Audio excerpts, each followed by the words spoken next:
So again, your tickets today are for a recipe for a CIP, how to start and utilize a capital improvements program. My name is Stephanie Verdile. I am a principal planner with the Office of Planning and Development. We are expecting today Michael Tardif. He is the Executive Director of the Central New Hampshire Regional Planning Commission. Mike has extensive experience in municipal land use planning on a wide variety of issues, including master plan, land use regulation development, transportation planning, economic development planning, as well as the creation and implementation of CIP programs. As usual for our speakers, Mike has agreed to answer questions after the webinar, as well as if we run a little bit over, he would agree to stay on. Keep in mind, please, if you do have questions that come to you after the webinar and you want to reach out to Mike, please feel free to, but please keep them directed just to the webinar information. I also want to give a huge shout out and a thank you to Stephanie Alexander, Senior Planner at the Central New Hampshire Regional Planning Commission. Stephanie really helped us out with some information and expertise with the slides. So thank you very much, Stephanie. Appreciate your help. So the agenda today is I'm going to be reviewing what is a CIP. I'll start to discuss a little bit about the RSAs that support a CIP, why CIPs are important, why you should develop a CIP, starting the process. Then when Mike would be joining us, we'll look at the criteria for capital expenditures, what the criteria can be for the CIP. I'll look at funding sources. He'll go through a formula as an example for expenditures. We'll discuss the planning board's role, the municipal department's relationship to the CIP, the CIP's relationship with the master plan as well. It all kind of, will come into one kind of program. The role of the planning board and the master plan and the land use regulations. So it's all part of what makes the CIP. Mike has planned to discuss a case study to give you some examples, and then we are going to go through and do some best practices for the CIP, and then we'll open up for question and answer.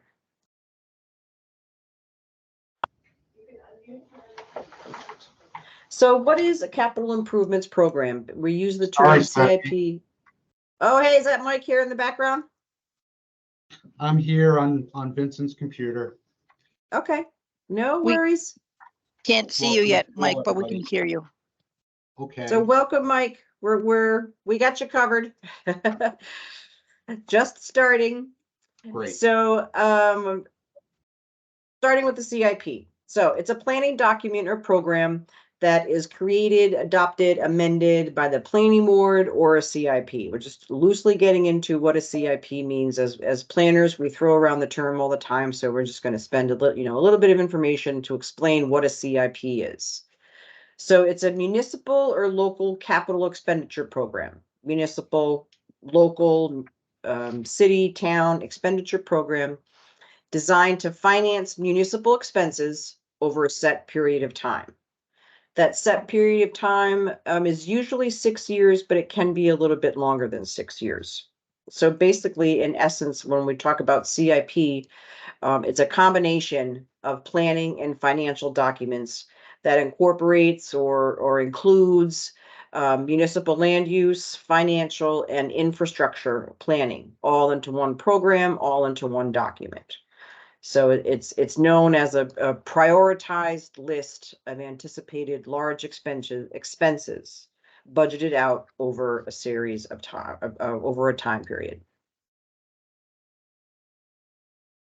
So there's several RSAs that relate to the CIP program, how you can start it, what's required.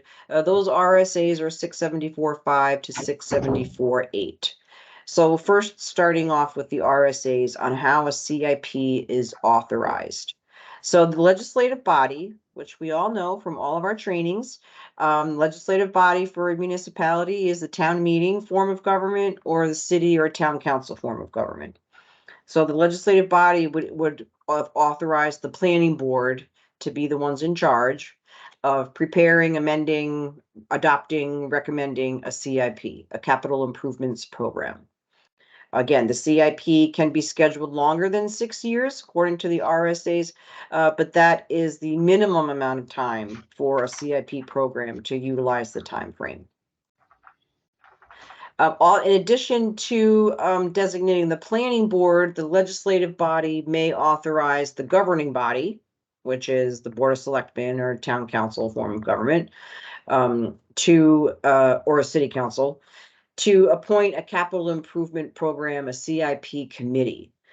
So if that is the CIP committee is appointed, or the legislative body authorizes the CIP committee, then at least one of those members shall be the planning board and may include additional members of the planning board as well as members of the governing body or members of the budget committee. So the CIP, if that's what your legislative body has authorized, that's a little bit more broad of a committee because it does represent the governing body, the budget committee, other departments, possibly even members of the public can be on the CIP committee, where the planning board is just strictly for the just the planning board designation. So there are two different things, two different ways that a municipality legislatively can create a CIP, and to figure out which form of a CIP your community may have adopted. That would be in the initial warrant article, where it will say the legislative body authorizes the planning board, or it would say the legislative body authorizes the governing body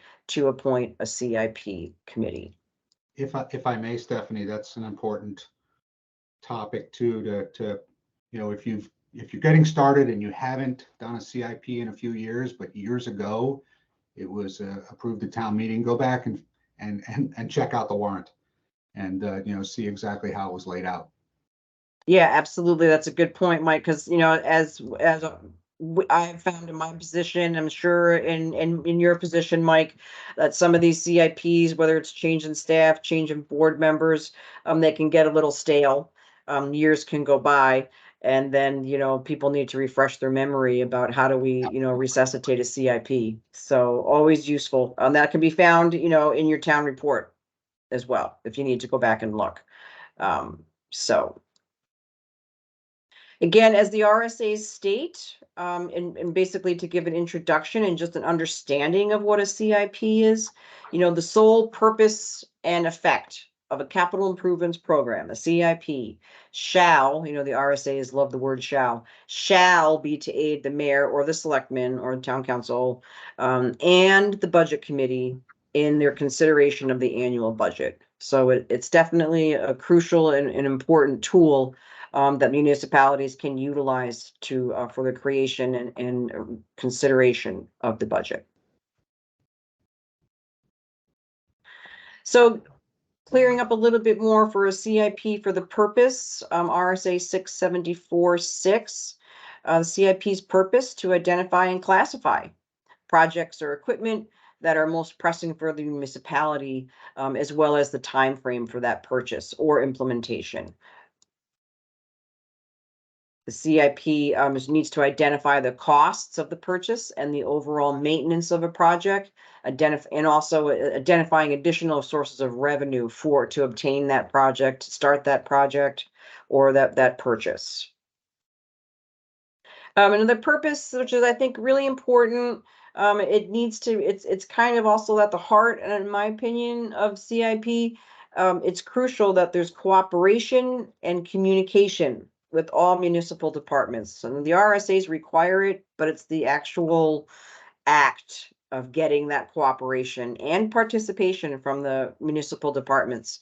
It's important and it's crucial to the program. And we'll talk about that a lot. Yes, we will talk about that. Mike will review that with his discussion. And again, it's one of the most important things that the RSA says, that the program shall be based on information submitted by the departments and agencies of the municipalities.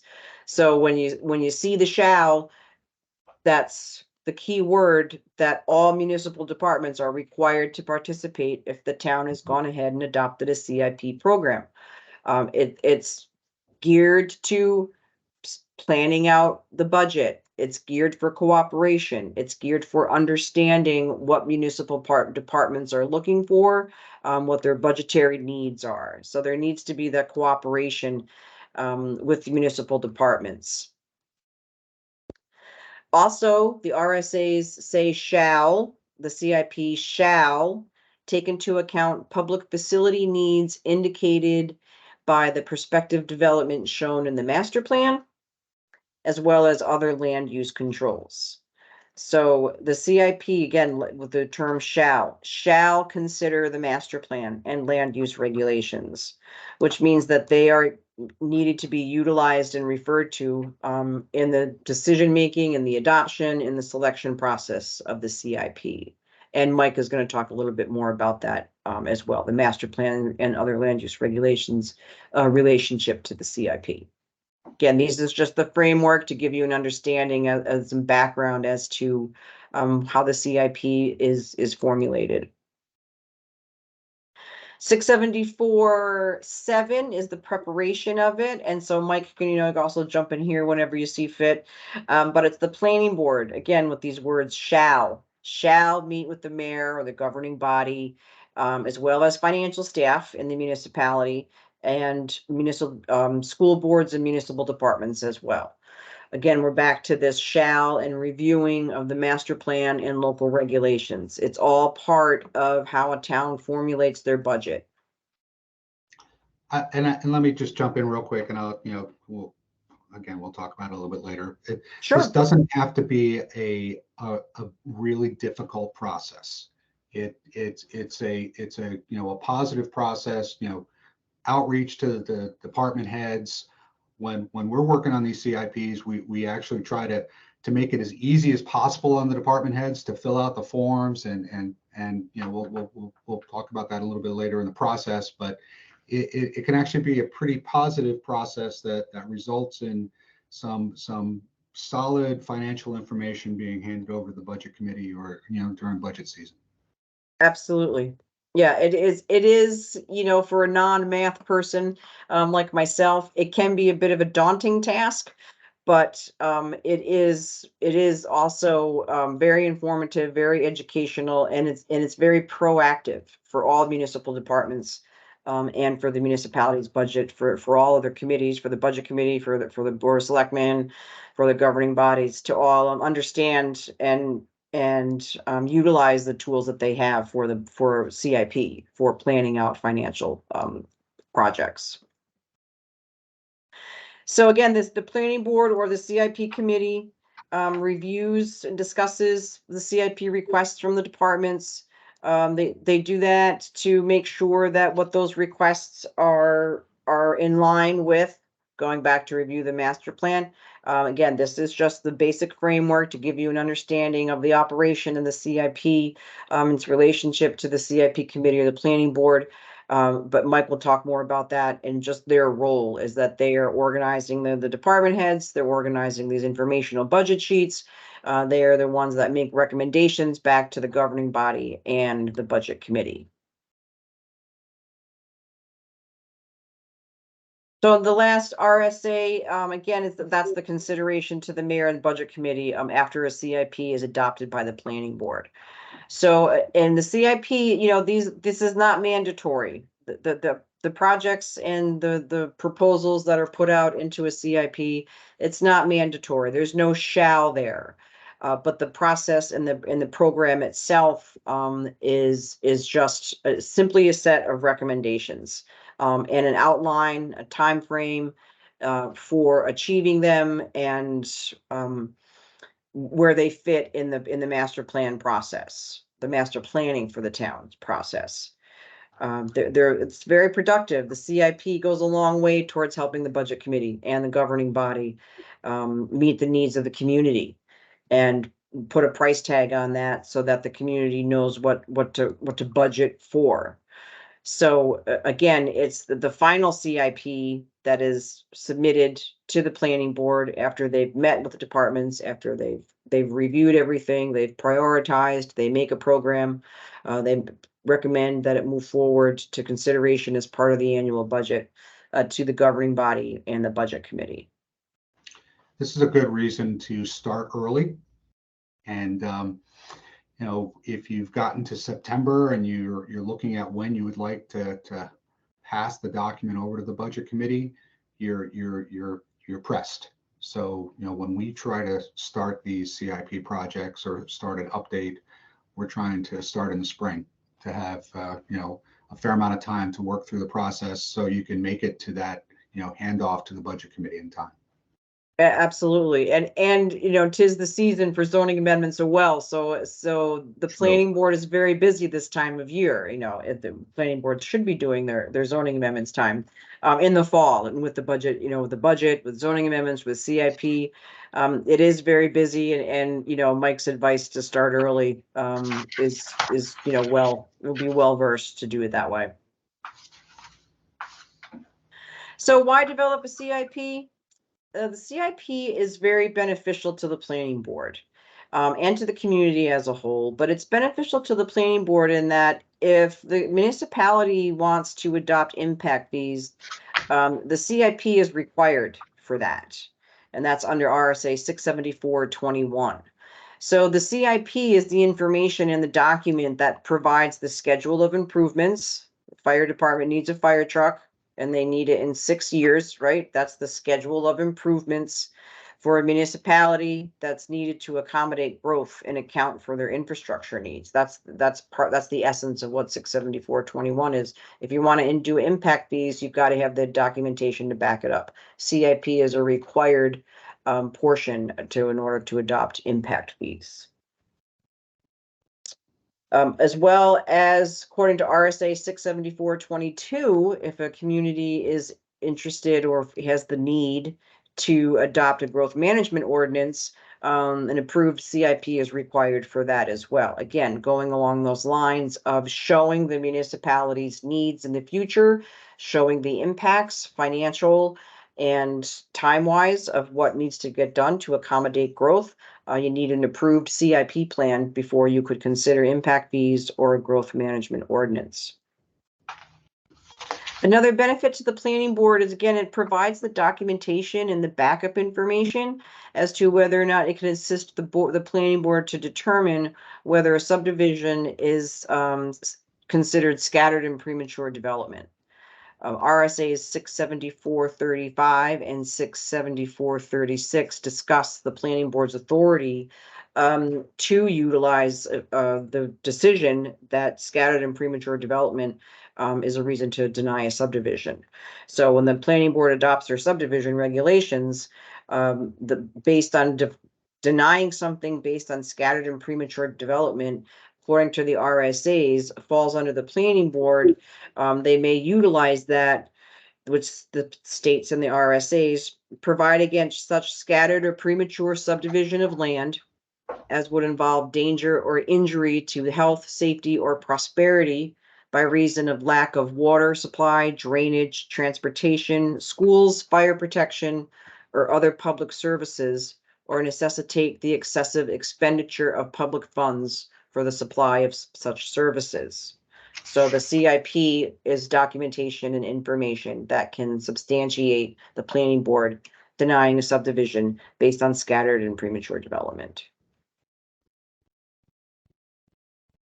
The benefits to the town and to the community. The most important thing I think when I think of CIP is that it's useful to control large fluctuations in the tax rate. Okay. That's one of the main reasons why the communities should be using and implementing CIP, because it keeps the tax rate at a controlled level instead of having huge spikes, which would be brought on from the community by growth patterns. It encourages public education and participation in the municipal budget process. All the meetings are open to the public. It provides a document and shows the process. The public is encouraged to attend the meetings and the public meetings and the public hearings, help the town departments and the residents understand the capital needs of the municipality. It's crucial for when you're making your case for your budgetary items, that other departments and the town itself, the budget committee and town residents understand the department's needs. It can assist the municipal departments in writing and presenting the warrant article to approve the funding for that. If it's already outlined in the CIP, it's useful for them for when it's time to come to town vote or up for city council vote, as to what they're looking for. So it's helpful in the warrant article language to have CIP already in place. We talked a little bit about it. I'm sure we'll talk a little bit more about it already. Is the CIP is beneficial to the town departments and community because it fosters cooperation and communication within the community, within the town departments. It's understanding the budget process to the public. It's understanding the town needs. It's understanding the growth needs of the town and how those departments are affected and impacted. It's important to work with the school districts and to, that's why it's to have a CIP committee and have a school board member on the CIP committee, may be a little bit more beneficial than just having a CIP to the planning board. If your planning board is just the body in charge of the CIP, then I would encourage planning board members to include the school when you do your annual CIP budgetary request items. That way, if there's a huge item coming up for the school, then the school and the town should be cooperating on when those large capital improvement programs would come in, whether that's the purchase of land for a new building or constructing a new high school. Again, communication and cooperation between town departments is crucial for the success of the program and for the long-term planning for the town. Stephanie, we have a conversation in almost every CIP as to whether we should include the school expenditures or not. And, always, emphasize that, yeah, sure, it doesn't impact your municipal tax rate, but it's important for context, like you said. Mhm. It can be separate from our overall municipal tax impact spreadsheet, but it's good to include those impacts and especially have that school board member as part of the CIP committee.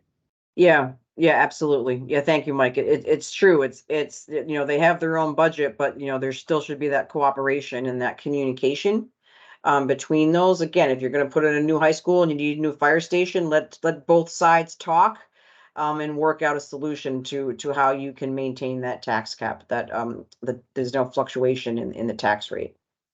Stephanie, Yes, ma'am. we have a question in the chat which is relevant. For a regional school district, should the district have a separate CIP? Yes.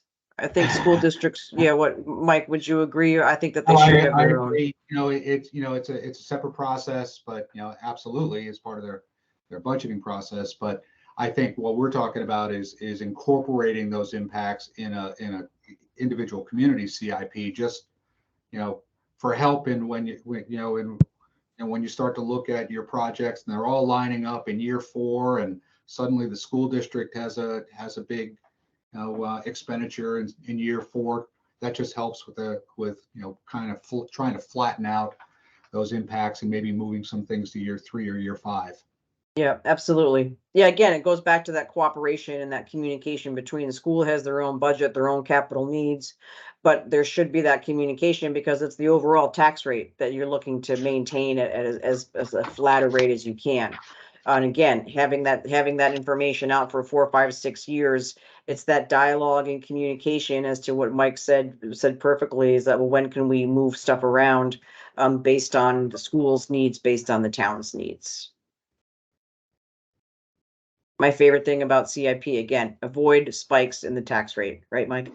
I thought we were going to start with that one, Stephanie, but no, this there's a lot of reasons how in a lot of ways CIP fits in relative to growth management. The necessary, you need to have a CIP in place. This is the important slide right here, though, when you start to talk about the role of the CIP to help out with the budgeting process and the communication process. Yeah. So how do we start the CIP? So we figured out that we have one, the legislative body voted on it a long time ago. So based on the language in that warrant article, whether or not it's the planning board or the CIP committee, They are the ones who are the facilitators. They're the ones who are in charge. They're the steward, however you want to word it. It's the planning board and the CIP that drives the bus for the CIP process, CIP committee that drives the bus for the CRP. They're the ones that create the program. They are the ones that come up with the budget request sheets that Mike will talk a little bit about as well. So it's the planning board or the CIP committee that's driving the bus when it comes to CIP formulation.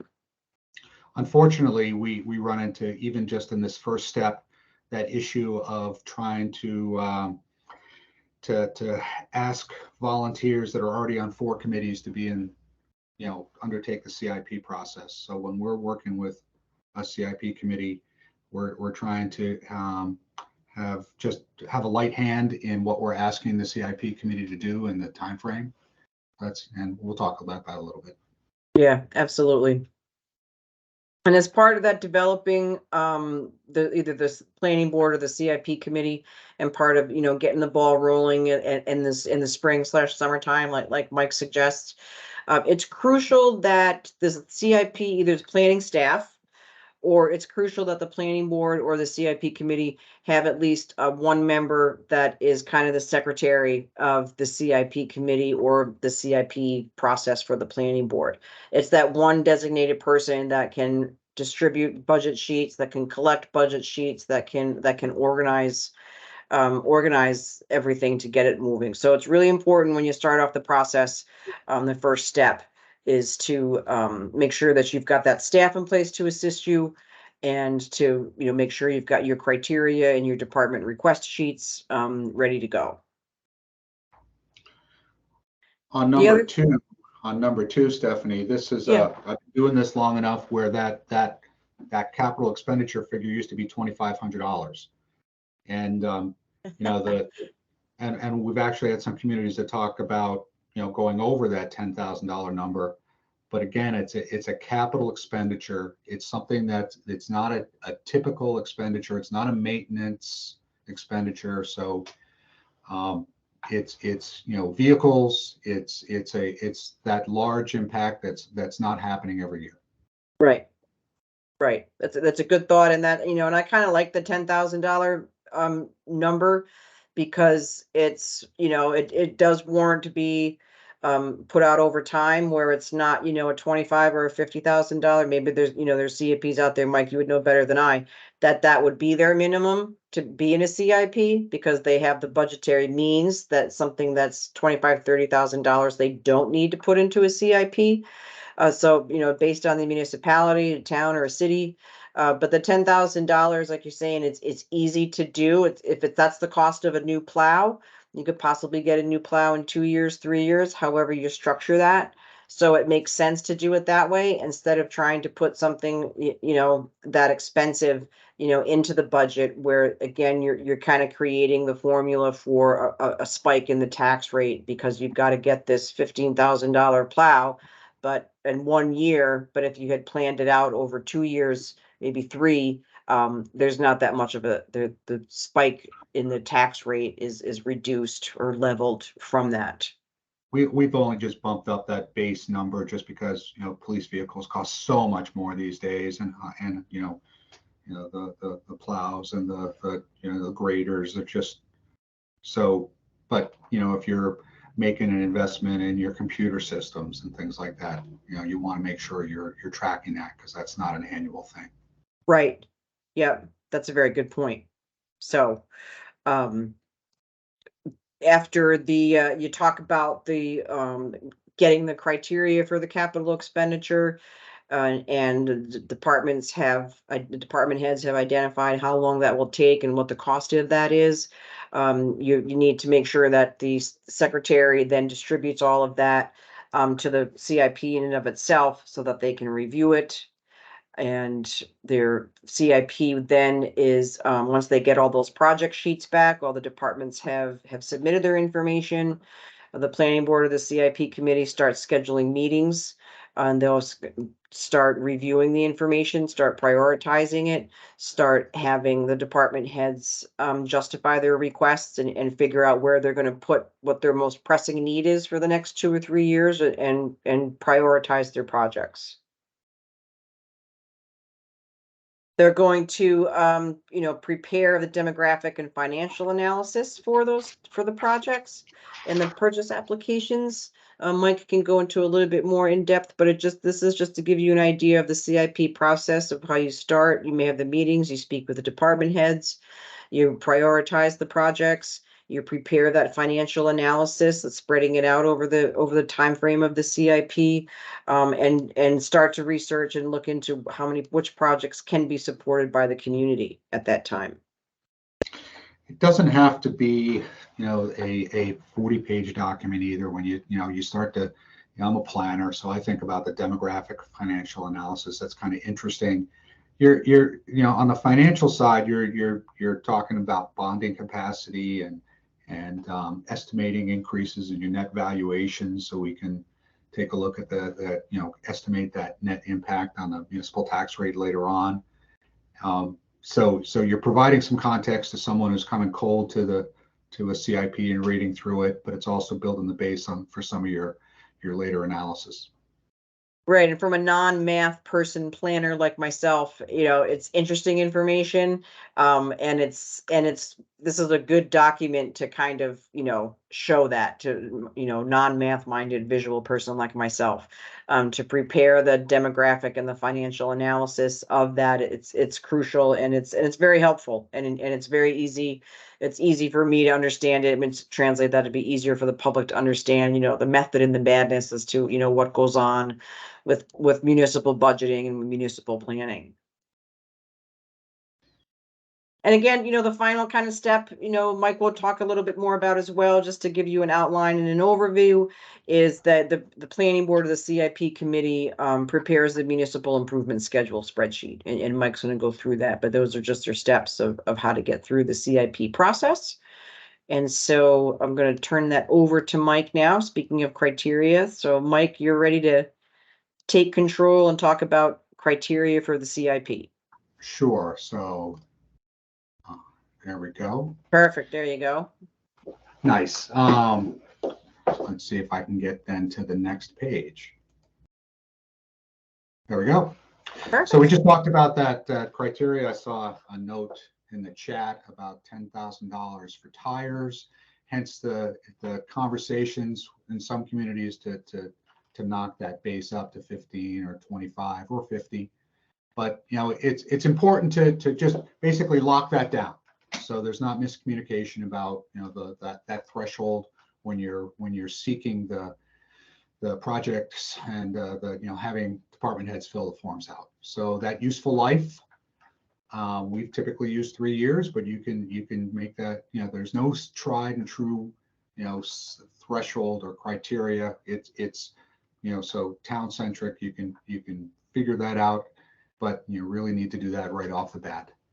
And non-recurring, anything that's requiring bond financing, anything like that should be in the CIP, because you're making those estimates of long-term bond payments. So you're taking a look at all those documents that have been developed, that water source study that the town worked on a couple of years ago, the different estimates that the different department heads have. So and like we have on the bottom, we're not talking about new staff or maintenance or that typical year to year. It's those outliers that come up on an annual basis. So the note on the right is from our staff person, Stephanie Alexander, who's been doing these for close to 30 years. So define it early, state it clearly. So good advice, I think, in the process. So we'll talk in our spreadsheet about above the line and below the line. Above the line are those estimates of costs by year over the next 6 years by department, highway department, select board. So and below the line are how you're paying for that. The capital reserves, costs, grants, bonding. If you've utilized the bonding process, how you're paying out that bond and when those funds were brought in. But so that's why we've taken a look at your bonding capacity.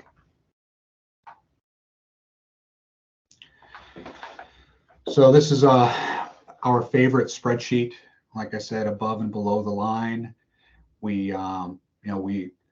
talk about, so on the top of the line there, subtotal of the project cost per year. What we're trying to do ultimately with this process is level out the impacts by year. So, that and estimate that net impact to the town tax rate, and that's at the second to the second line to the bottom. That impact based upon the offsetting costs or offsetting funds that you're using from your cap reserve, your bonding. We got a total amount to be funded by property tax, what can be offset, and then the total impact. So we'll talk about this in detail a little bit later, but basically, with estimating your net valuation out the next 6 years, going through a process to level out that impact by year.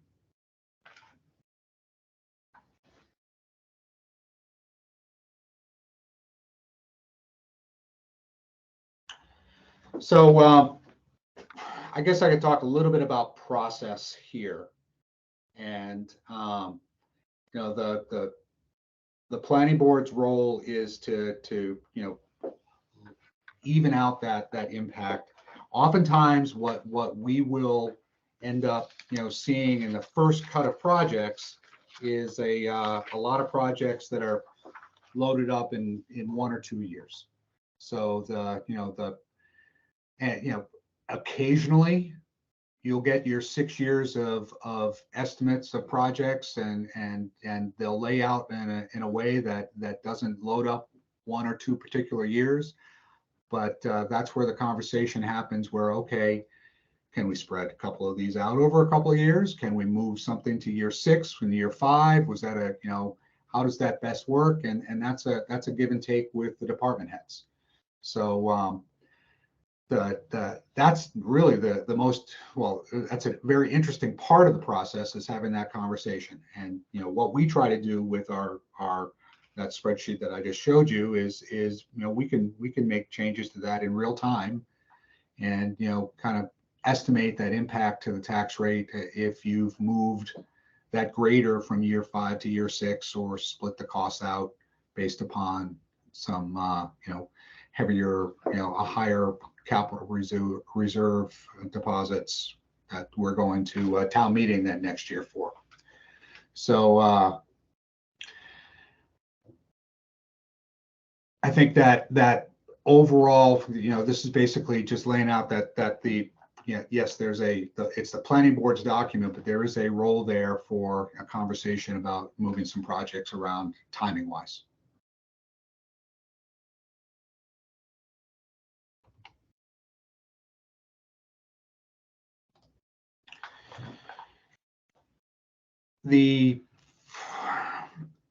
This is where we sometimes get stuck with the CIP process. And Stephanie talked about the forms that are distributed to the department heads.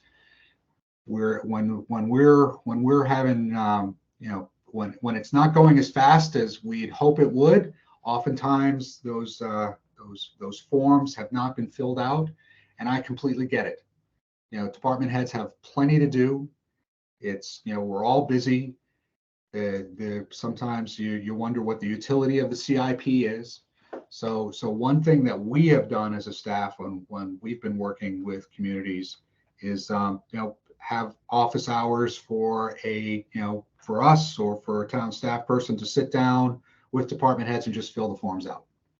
And that sometimes will kind of shave a couple of weeks off the process, understanding that it can be daunting when these forms are dropped on your desk to fill them out, when you're trying to squeeze it into everything else you're doing. To also help with that, I come back to the term that Stephanie had earlier about making your case. Department heads can use the CIP to make a case for their needs. whether it's for that grader or for that computer system, or, hopefully you're incorporating your road improvements in the CIP, and, making the case for, next town meeting for funding for those projects. So the more information that can be put into the CIP and into those forms, and more understanding of the need for those projects that the CIP committee has, and then hopefully the budget committee has, and then at town meeting, can help make the case for some of those. So, all of these are, right here are, how the departments can use the CIP are laid out here, spelling out, understanding long-term goals, organizing spending, supporting then and making the case for cap reserve funds set asides, because we've laid them out in the CIP, and it's a little more understandable about how those cap reserve funds are going to be allocated. So if at next town meeting, when someone's looking at your copy of the CIP, it can help make the case for those, hopefully 3 or 4 or 5 cap reserve funds to pass at town meeting. Yeah, and I really, it's working with the municipal departments, having that cooperation and that communication. The CIP is only going to be as good as it's the information included in it. There may be years where police and fire, maybe nobody needs anything. Maybe everything's up to date. You'd sail right through the CIP process that year. But CIP is every municipal department. It's not just for, depending on, Parks and Rec. They need a $15,000 redo of the track of a basketball court. So it's not just, the big, police, fire, ambulance, whatever. It's every municipal department. That, Mike talked a little bit about, buying computers. If town hall needs computers, that's kind of, a one-time update the computers, update the printers. That's something that can be put into the CIP. So it's not just for equipment and land purchases. It's really for the police and fire. It's really for every department, and that's why it's kind of crucial. And Mike and I have been kind of talking about that. Is that every municipal department, and reaching out to them and just saying, hey, cemetery committee, hey, Parks and Rec, do you guys have any big things coming up? If not, Hey, library. Library, Roof. exactly. And I just saw Andrew's comment in the chat. I would say a roof is eligible where tires are not, but you've got that roof every 15, 20 years. Yep. And reaching out, yes, to all those departments. Yep. Generator is something else that, this day and age, a generator for a town hall, generator for the departments. That's something that can be, that can be taken care of. And Central's, policy and practices of sitting down with the department heads is just crucial to help them out. As we said, this is a busy time of year for all boards. Planning board should be doing zoning amendments. There's budget, the budget committee's working, everybody's working on their budgets. So starting early and having that practice and that to work with the departments, advertise well when the meetings are, is all part of getting the process through, as painless as possible. And that's just the way that we have found works the best to shorten the time frame and not have it be an ordeal. Yeah. Yeah. But the goal is for it. Yeah, you're going to be successful if it's not an ordeal and everybody participates and understands how it can help. Yeah. Because it can help make the case for, certain expenditures. Yep. And I'm sure, and I know of department heads that appreciate that assistance, that half an hour, that 20 minutes to sit down and say, what do you guys need, and help fill in the blanks. And department heads can appreciate that. I think this is a good time too, Stephanie, to talk about, the inclusion in, the road improvement program in a CIP. Yeah. And, so, sometimes we'll have a CIP and there's just a line item for, local road improvements, and there are not, specifics in there. I think that the stronger approach is the Main Street from one intersection to another, reclaim, and that's, for year 3, X number of dollars. And, tying into the work that the road agent or the highway department is doing to help them make their case for that. You don't have to go into that level of detail, but I think just in practice, it's a stronger CIP in the end.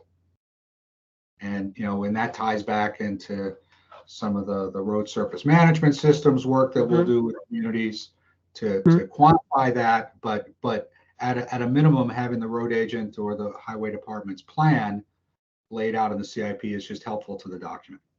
Absolutely. Yep. It's a good example. Roads are a good example of that. So as planners, we always want to talk about how this all ties together. And, so thankfully Stephanie went through the whole laying out the statute and how you get to the point of starting on your CIP. But, this just, we wanted to kind of reiterate just where the CIP lies in the process, and it's after adopting a master plan and after getting that authority to develop the CIP. And again, there's lots of reasons to do the CIP. I think most importantly, though, the input into the budget season. Yeah, I use that. Go ahead. I was just gonna say, if anyone who's attended my webinars, in the past have seen, I use that flow chart kind of frequently, because in the grand scheme of things, this is how the planning process works. There's financial, there's CIP, there's zoning. You don't have to have zoning, the zoning amendment process, the zoning board of adjustment. It's all interconnected. And when you talk about CIP being a municipal land use and a financial and an infrastructure plan and document, it truly is. And I just think that this flow chart, it does highlight again, more of the serious responsibility of the planning board and the CIP, what they have and what their contributions are to the town, to the municipalities. But this just is a good way to just kind of lay it all out there. And this is where it starts. And this is what they're in charge of. And this is how municipal planning and land use regulations, how really truly tied into municipal budget and all the municipal departments in town really are.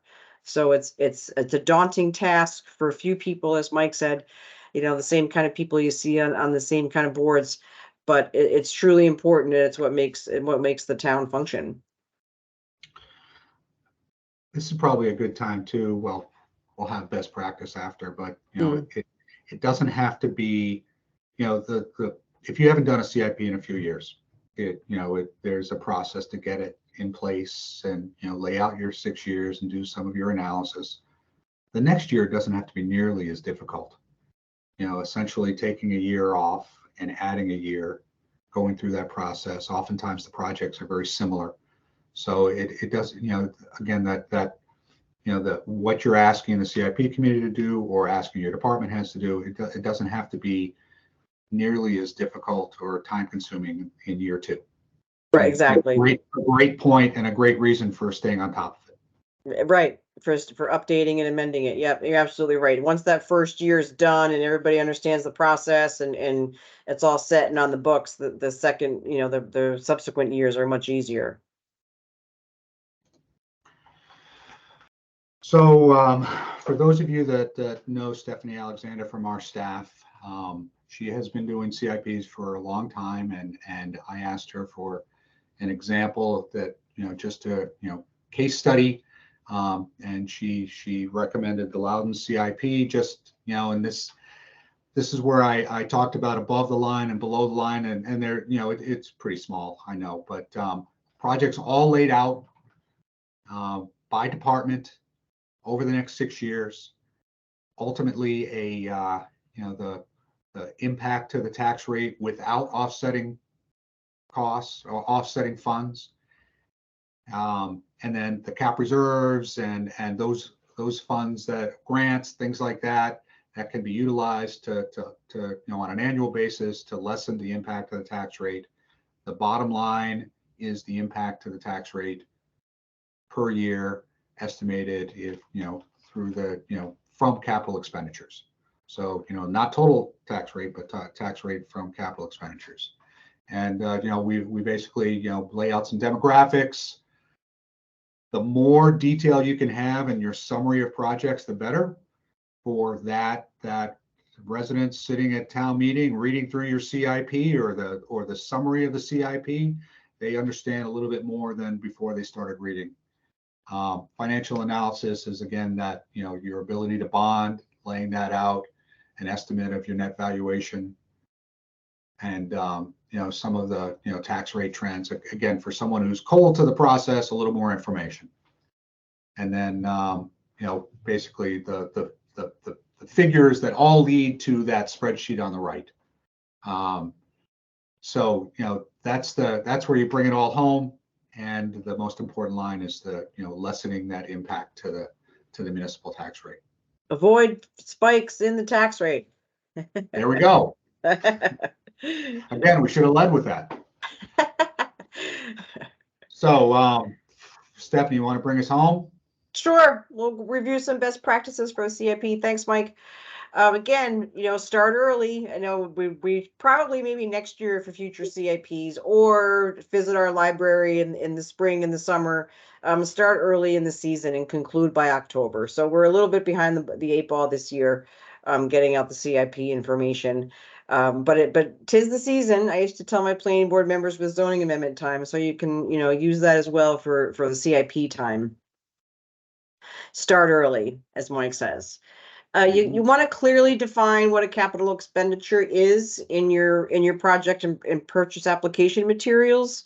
That way that you're not going to be confusing the planning board or the CIP committee or the budget committee or anyone else as to, well, how does this qualify for CIP? So make sure, like I always say with zoning amendments, make sure your definitions are pretty clear of what qualifies to be in the CIP program. As Mike talked about, provide all the applications to the department heads. That's where that secretary for the CIP committee or the planning board, that one designated person, or municipal planning staff should be responsible, and to really make sure that their department heads are having enough time to review it. Maybe municipal staff as well can sit down with department heads, help them fill that out. If you're in Central, call up Mike and Stephanie, ask for some help, get those application forms out to the department heads early. We've actually we've created PDF forms as well. So someone send them a link. That's how we work, more so than filling out and then it's in the database already. So there are ways to try to simplify the process, have a less of a heavy hand on it. Yeah. If you can, I'm a little bit more on team CIP committee versus, planning board being involved in CIP. Most importantly, because like we're talking about right now, this time of year, and what the planning board is already in charge of, and then put on top of you're doing CIP and zoning amendments at the same time, it's a lot. I'm a little bit more team CIP committee, and you can also have the more diversified staff or other department heads, and you can have a budget committee. It's a more well-balanced, more represented CIP committee than just on the planning board. But try and get your department heads.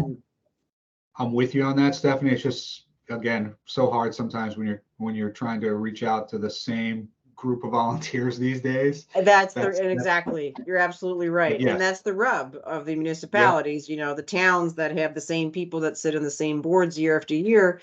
But it's a workload for everyone, and however we can, whatever municipalities can do to try to alleviate that, it's in their best interest. It would be helpful for them to do it.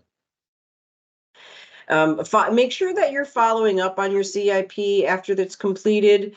You're going to be updating your land use regulations, going to be updating goals of the master plan, kind of give that an annual or a biannual review as far as, what was already met when the capital reserve, what project was done. Is the library complete? That was a goal of the master plan. Those types of things. There's what staff or your CIP committee designee or a planning board designee for that is something that she could help out with. Make sure that the plans are staying up to date.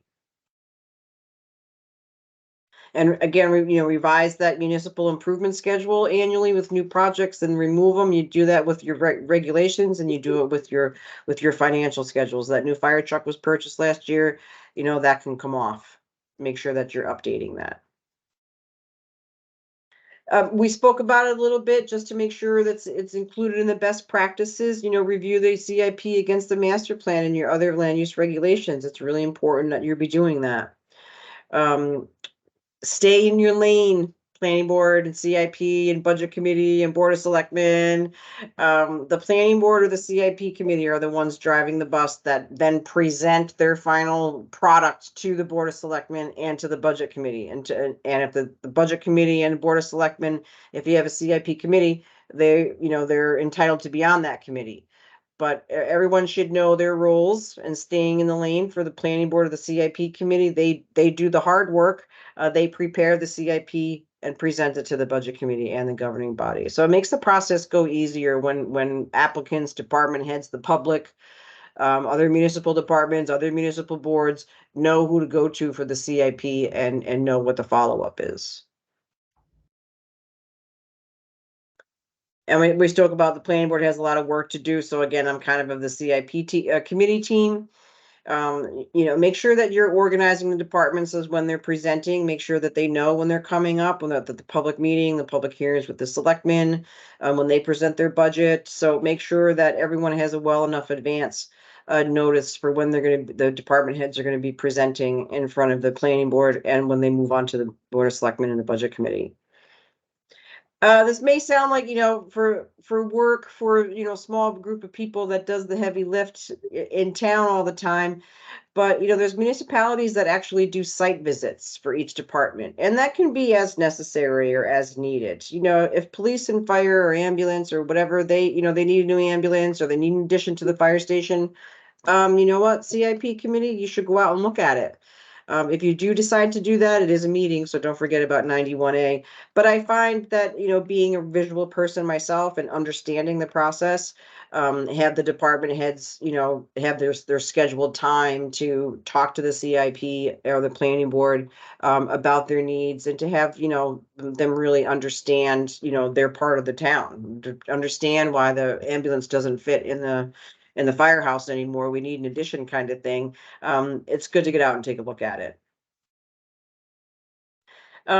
Advertise. It's not the most exciting thing in the world, but CIP, the public's involvement and the public buy-in for that new police station is really important. There's communities that have been, that I know of that have been trying for many years to get an addition to town hall, addition to a police station.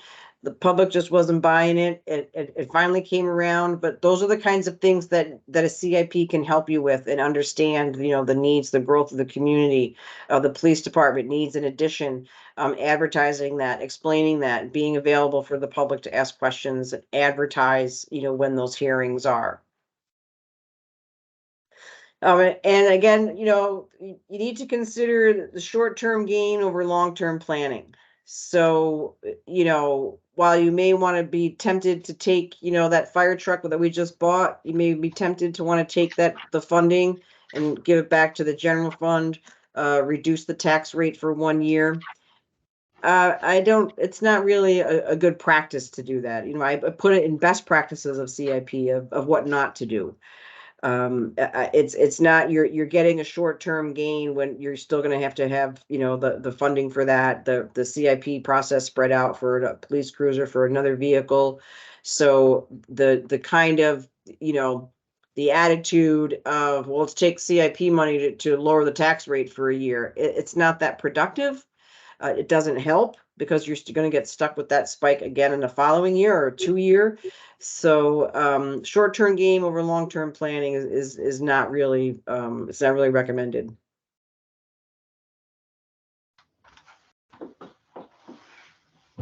And so let's see, I run through my notes. I think that's what. Mike, you have anything else to add for best practices for CIP? No, I think that's it. That's okay. We threw a lot at everybody, but yeah, it's I think the first time you do it, there's going to be some skepticism about the work that's involved to go through the process. whether it's from the folks on the CIP committee or the department heads. I think there's so much value to being able to make your case for projects for the department heads and for, you know, just the organizational to provide that information to the budget committee that, you know, if used for good, it's a really positive process. Yeah. And it gets easier. Yeah. Absolutely. It is that first year, the organizing everyone like herding cats. It can be kind of hard. Once everyone gets into the process and gets into it, it's very beneficial again from the public understanding the needs of the departments and the needs of the town for the department heads understanding each other's needs.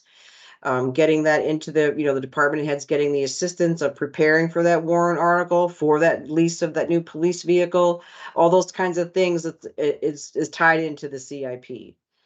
So we have some few resources for you.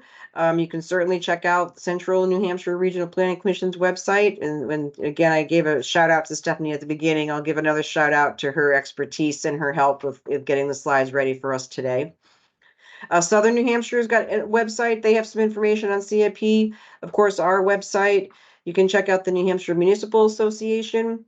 There's some articles there regarding New Hampshire Department of Revenue Administration that talks about bonding, as well as a link to the Municipal Bond Bank. There's presentations there. We have supplemental information as well if you kind of want to learn a little bit more. I'm not a math person, so going down those rabbit holes is a little difficult for me to grasp, but I have an understanding of, you know, what the pros and the cons of bonding, which is related to CIP because it is other municipal sources of funding. But the information at the Municipal Bond Bank can help you out if you're interested in learning any more information about that and how bondings work and how municipalities are rated credit-wise. And this is our contact information included in the slides. Again, if you feel free to reach out to Mike or myself after the webinar, if there's other questions that we didn't answer for you. If you're reaching out to Mike, just make sure that you keep it specific to seeing this webinar and asking him any questions. Don't forget our website. Our October webinar is scheduled for the 19th. That'll be from 12 to 1 p.m. There'll be information coming out about that soon. And we're moving into question and answer. We're a little bit over. I'm not sure how many questions we have in the chat, Alvina, or people are interested in staying on. That's fine with me as well.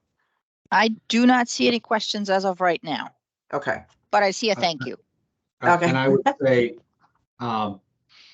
check in with your regional planning commissions if you've got questions that come up later on too. Yep. And, you know, there's, you know, we'll provide just, you know, overall guidance to our communities on the process as well as helping them out. So. Yeah, absolutely. And again, Mike, thank you very much for your time and your Sure. expertise and for loaning us Stephanie for a bit to help me out with the slides as well. Sorry, I was late. My Oh, Mac no, worked very well with Teams yesterday, not today. Yeah. Yeah, that's the trials and tribulations of internet training these days. So unless there's a few more questions for a few more seconds here for anyone else who wants to pop in a question while we're still got our attention. I like the thumbs up. Yeah, thank you. Nice. All right. You can find this webinar on our page. We'll get a notification of when it'll be ready, probably one day next week, early in the week. It'll be on our webinar page and YouTube for future recordings. So thank you very much for joining us. And if you have any questions after the webinar, feel free to reach out. Oh, wait, there was a question in there about Loudon. Did I see that quickly? It says, can we get Loudon CIP readable? So a link maybe to Loudon CIP? We can do that. Sure. We can send that out in the follow-up email. Sure. Yep. Okay. Again, thank you very much, everyone, for joining us and for your patience. And if you have any questions, feel free to reach out and good luck. Have a good day, y'all. Thanks, Mike. Be well.